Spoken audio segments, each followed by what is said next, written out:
March 4th as Trump moved forward with 25% tariffs on Mexican and Canadian goods, including vehicles and parts.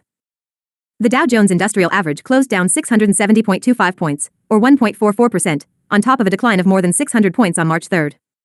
Read the story.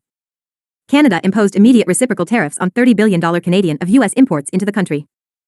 The response will expand to cover $155 billion in American goods if the U.S. tariffs remain in place for 3 weeks. Prime Minister Justin Trudeau said he is consulting with provincial and territorial governments on non-tariff measures if the United States does not change course. Read the story. The UAW, which represents 400,000 workers in the US, Canada, and Puerto Rico, praised the tariffs on imports, calling them a tool for undoing injustice of anti-worker trade deals.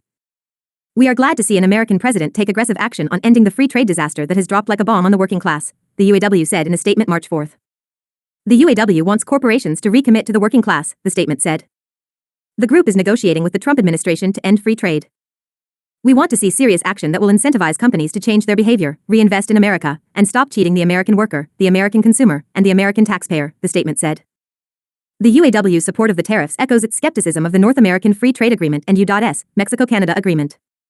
In September, the UAW called the agreements a betrayal that led to corporate greed, with American workers ultimately paying the price.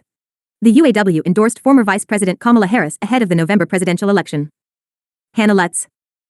Prime Minister Justin Trudeau said Canada will not back down from a fight after U.S. tariffs of 25% on Canadian goods and 10% on Canadian energy went into effect early March 4th. Ottawa imposed immediate reciprocal tariffs on $30 billion Canadian of U.S. imports into Canada. The response will expand to cover $155 billion in American goods if the U.S. tariffs remain in place for 3 weeks.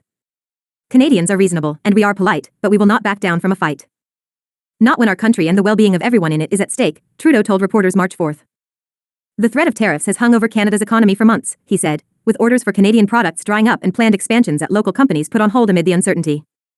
"Now that Trump has moved forward with tariffs, we're going to see the real impact of a trade war between our two countries, and that impact will be to hurt American families."